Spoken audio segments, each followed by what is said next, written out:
ครับมาส่งครับไอ้ก็เขาวันมันไอ้ก็มาหทุกเขาจ่ายแสงถึงยาคันเนาะในเกี่ยวกับลองเห็นหูลองการเงินในนั่นคันเนาะวันมันไอ้เนี่ยเดี๋ยวมีอยู่2-3 หัวข้อคันเนาะที่มีอยู่3 หัวข้อที่มาที่อ่านในแต่ก็เขาคันนะที่คนโดยจ้างคนขับรถนั่งเครื่องบินไม่ใช่เพราะอยากชื่อความสบายแต่ชื่อสิ่งที่สำคัญกว่านั้นอย่างนั้นเนาะเขาอ่านในลิกไทยมันก็อยากเนาะลิกไทยมันได้พี่น้องเขาก็ปุ่นตามุนนังพี่น้องใต้เขาที่ฮู้นั่นขนาดเนาะเขาก็แปลปิ่นภาษาปันนั่นขนาดนั้นนะครับที่ก้นด้วยเขาซื้อเครื่องมีนั่นอ่านใจว่าเขาเขาเกี่ยวในกันนั่นขนาดเนาะที่เปมันขนาดอ่านใจว่าเขาเกี่ยวแต่เขาซื้อเครื่องวินนั่นตัดได้รายเงินทางกันเนาะเขาซื้อมาหลายปากล้านก็ในเขาตั้ง1 ปีนั้นเขาแค่ซื้อเขาแค่จ้างคนขอเครื่องวินก็1 ก้อก็กันเนาะเขาก็รายเงินหลายล้านเนี่ยกันเนาะแต่ก็ในถ้าว่าเพราะว่าคนขับเครื่องบินเท่านั้นเกิดอุบัติเหตุก็มันแจ้งว่าเป็นรองทางการและเป็นนั่นก็คนรวยเนี่ยก็อาจเป็นคนปอเล่งหลงนั่นก็เลยรับผิดชอบทั้งลูกทั้งแม่คนในเครื่องทั้งหมดนั่นกันเนาะจนที่แล้วรับจังนั้นก็แต่ว่ามันก็ตาที่ให้ซื้อเครื่องบิน1 ลำเนี่ยหาคนขับมันให้เป็นนั้นที่ไรเป็นคนมันจังน่ะไปอยู่ลีเดียมทนกูร้องนั่นกันเนาะนะครับยันเป็นนั้นแหละคนรวยเขาชื่อเครื่องมีแนวก็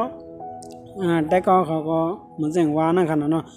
เขาซื้อเขาจางนึงก็ก้วยกะเขากะเที่ยวมาเหมือนหนังเขาว่าลูกมึงไต้กับมึงเขนี่ก็อยู่ลูกมึงมาแน่เนาะมึงไต้ได้พอมีที่ลงเครื่องบินกันมินกันนะลูกมันจะว่าลูกไฮโฮนั่นแหละเขาว่านะลงเมืองเขอันนั้นก็มาตาคิเล็กในนั่นกันนะเนาะมันมีสตาคิเล็กใน1 รอบนั้นตากากมันจะว่าเขาลูกดังปุ่นมาเนี่ยก็นั่นหลาย50 ก้อเนี่ย1 ก้อแสนปลาย2 แสนถึง5 แสนจังนั้นก็เนาะเมื่อจังนั้นคนเหลี่ยมเมืองว่าจังนั้นขนาดนั่นขนาดเนาะเขาซื้อ1 ก้อเขาจ้างคนขับรถ1 ก้อก็ให้เขาเลยเงินอ่านโหแสนโหล้านมันขนาดเนาะกำมามันเขาว่า5 แสนเนี่ย1 ก้อ5 แสน2 แสน 5ว่าจังนั้นขนาดเนาะเขาบ่เลยเขาไปไล่นั่งเครื่องวินนี่บ่ย้อนเป็นนั่นแหละความบ่นขนาดสังว่ามันได้ลาสัดๆเจนๆกันนะเหมือนจังนั้นคนที่ยามขี่เฮอมินนั่นกาขึ้นเฮอมินเสียงก็เฮอในพี่น้องเขาเลยที่ฮู้สิเบิ่นขนาดสิจานยามขี่นั่นขนาดย้อนเป็นนั่นแหละ1 ปอก4 50 แสน4 50 แสนกำกะ50 แสนกำมา50 แสนเพิ่นรวยถึงดันนั้นขนาดเพิ่นวางจังนั้นขนาดเพิ่นวางผลกำไรเพิ่นมุมมองโอกาสจังนั้นขนาดเนาะเพิ่นได้เงินนำขนาดนะครับต่อมาแทงในข้อที่2สวิตเลนกันเนาะเมื่อจังนั้นเงินมาได้เต็มบ่มีกันนะเงินตายเอาอันเฮาจ่ายได้เต็มมีกันนะเงินมานั่นกันนะมีแต่หวังเจละละกันเนาะสวิตเซอร์แลนด์นี่ครับเนาะไม่สอนให้ประหยัดเงินแต่กับเป็นประเทศที่รวยติดอันดับโลกนะครับเนาะเขาเขียนไว้นะครับนะเพราะความรวยไม่ได้ขึ้นอยู่กับความประหยัดแต่ขึ้นอยู่กับความเข้าใจและระหว่างมูลค่าและคุณภาพต่างหากนะครับเนาะมันก็มีตีปองนั่นกันเนาะเหมือนจังหนังเขาไปเขียนไว้ภายใต้ลิกไทยนั่นกันเนาะเจอไปฮู้ลิกไทยคันเนาะเจอฮู้ลิกไทยก็มีนำยาวคันนะสวิตเซอร์แลนด์จ่ายเงินใจสอนให้จ่ายเงินเอกแต่มันเป็นเงินตีนำที่1เหมือนกันในนั่นคันเนาะเขาเปไว้จังไหนนั่นคันเนาะพี่น้องเขาเจออันนำไปฮู้ลิกไทยนั้นมันหนังบ่ได้ฮู้นั่นกันเนาะหนังพี่น้องเขาได้มีตั้งวนตั้งหากัดแขนเหมือนจังหนังเจอเปิ้นคันเนาะหนังเดียวแล้วตาแลนั่นกันเนาะนะครับเรียนเอามานะเปิ้นก็ใจกูเมืองคันนะ แล้วก็มันอ่ำใจว่าพวกว่าสุขใครด้วยจ่ายเงินหน้านะมันก็อ่ำไรสอนไรจังนั้นกันเนาะมันให้เขาฮู้ว่าข้าวยำกับขันเขาเนี่ยเขาไว้เงินในหมอกกะหือเนี่ยแล้วก็เขาใส่ใจข้าวยำหมอกกะหืออันเขาไหลฮื้อไหลหยับอยู่ในจ่องเขาฮู้ถึงกับขันข้าวยำตัดอะไรมาข้าหือเหรียญ1 บาท1 สตางค์2 เหรียญนั่นกันเนาะเอาค่ะยันเปิ้นนั่นแหละให้พี่น้องเขาฮู้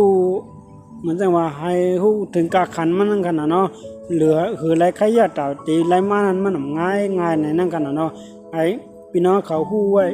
จังนั้นนะครับเนาะมันอาจสิเปมันได้กันเนาะมันใครว่าจังนั้นกันเนาะย้อนเปิ้นนั่นแหละพี่น้องเขาก็ให้ฮู้ไว้ว่าเงินอันว่านั้นก็มันแหลกหลายกูเขาย้ำย้อนเปิ้นนั่นแหละอย่าไปอยู่เมามังให้ใส่ใจลองข้าย้ำและให้ไว้กับขันเงินอันเฮาไหลมา1 หมาง1 ปัก1 เหง1ขนาดเนาะให้เฮาไว้กับขันจังนั้นนี่ก็ว่าเนาะเอาค่ะต่อมาข้อที่3ค่ะเนาะข้าวยามแลจัดปานสุนั้นมีกะขันตันหือย้อนสังหมางวันนั้นปล่อยให้ข้าวยามชุดป่นกว่าหลายนะครับว่าเนาะเหมือนจังหนังว่านั่นขนาดเนาะออนไลน์ในเพจในไลน์แต่ก็ขอติหานั่นกันเนาะตัวเดียวนะกลุ่มเซกันกลุ่มลากันซึกได้2 จุ่มแม่นกันเนาะก็มาแทงก้นเฮิรนแม่นกันในนั่นกันเนาะเกี่ยวเลยลองเจอน่าได้ข้ามพวกใครลานะกันนะซึกได้เพราะว่าหนังดีลีสิเปิ้นได้เฮาอยู่ว่าเย็นๆเฮาอยากไปซีจอมเปิ้นนั่นกันเนาะเฮาอยากไปมีอาแจ้งตั้งยามนั่นกันเนาะอยากไปซีเปิ้นกันเนาะอยากก็ข้าวยามอันแล้วลีดอนตาเฮาโหลเฮ็ดการเฮานั้นให้ลีสิเปิ้นให้เข้มสิเปิ้นอย่าปล่อยให้ข้าวยามนั้นชุดป่นก่อนละลายนึงกันเนาะกลางวันตก1 หวยนะใน1 วันเฮาต้องวนว่าเฮาวันเหมือนในเก่าไรเฮ็ดพรดีช่างตาโตเก่ามื้อนะวันเหมือนในเก่าไรเฮ็ดลองลีช่างตาโตเก่าเนี่ยให้พี่น้องเขาวนถึงจังนั้นกันเนาะเอาค่ะเจอใครเอาก็เอาเจอใครเอาก็ปล่อยวางค่ะเนาะว่าติซื้อตินี่ล่ะเขาจึงเขาก็ไว้จังหนังน้ำไหลก้อยค่ะเนาะเขาไว้เดี๋ยวไว้กับคันมันหนังคนเจออันถูกหูแม่นจ้าเจออันใครเห็นหู้ลองกันเงินลองจัดปันข้าวยามว่าเจ้านั้นกันเนาะเดี๋ยวมีพรดีเจอจานั้นกันเนาะแต่เขาเดี๋ยวมาป้องมาเสมาเหลหลามากินว่ากันเจ้านั้นแต่เขาอยู่เรียนเนี่ยก็เขาหาสอนที่อังกฤษว่าสอนเฮียนว่าจังนั้นกันเนาะใจว่าสอนในโรงเรียนก็น้องเดียวกันเนาะเขาออกโรงเรียนมาเขาเฮ็ดการอยู่ก็เขาก็สอนอะไรกันนะตอนเร็วนั้นเปิ้นเรียนเพลเปิ้นอ่อนกันแข่งกันตั้งมักตั้งมีกันเนาะก็เหมือนจังนั้นพี่น้องเขาหันนั่นกันเนาะตั้งมีเงินในเฮ็ดสังกัดอะไรในพี่น้องเขาหันแต่ตาเหมือนในเมืองใต้นั่นกันเนาะเขาหลายเป้าคณะเขาในได้เนาะให้พี่น้องเขาฮู้ถึงว่าขันข้ายามนั้นอย่าไปปล่อยให้มันสุดสิ่งหลายกันเนาะเฮาถูกลีเฮ็ดในอันเฮาในอันแต่เพราะว่าเฮาตีขึ้นใหญ่ตีมักมีเฮาถูกลีเฮ็ดฮู้เฮ็ดหากันเนาะเหมือนนั่งกันไปมักมีจังได๋กันเนาะเขียนเข้าหาใน YouTube จังได๋ก็เปิ้นก็ลงไว้นำได้ค่ะเนาะย้อนเปิ้นนั่นแหละพี่น้องเขาให้ไว้ข้าวยามอย่าไปปล่อยให้ข้าวยามนั้นมาเด็กๆเฮาหลายๆอย่าให้ข้าวยามนั้นป่วนกว่าหลายๆอย่าให้ในเท่าหูหอกหูซ่ามองไปวันตายจังนั้นกันเนาะคนเฮานั้นเกิดมามีกะขันเต้ๆค่ะเนาะย้อนเปิ้นนั่นแหละเฮาเอาหมอลิกหมอลายสังสิตาเพราะว่าเฮามีหูหมอทอมเปิ้นลาดอยู่ว่าไหนเฮาก็ตื่นแต่จังมีหลายเหมือนเปิ้นค่ะเนาะบางปอก็จังหนังว่านั่นค่ะเนาะเมืองใต้เฮากำนำ กลุ่มเปลี่ยนเมืองสุกเมืองชักอำไรสอนไรเฮียนว่าฉะนั้นมันก็มีน้ำเตะๆกันเนาะย้อนเปิ้นนั่นแหละพี่น้องได้ก็เขาให้ใส่ใจลองการซื้อนะครับเนาะค่ะบนตะวันมื้อนั้นได้มีไว้หนังนะสิชื่อว่าไปไลค์กดไลค์กดแชร์กดติดตามนั่นก็กดไลค์กดแชร์ไว้ปันวิดีโอปันที่อำลดอำห้ามนั่นกันเนาะเฮาหามารีวิวฮู้เกี่ยวเลยปลายมักมี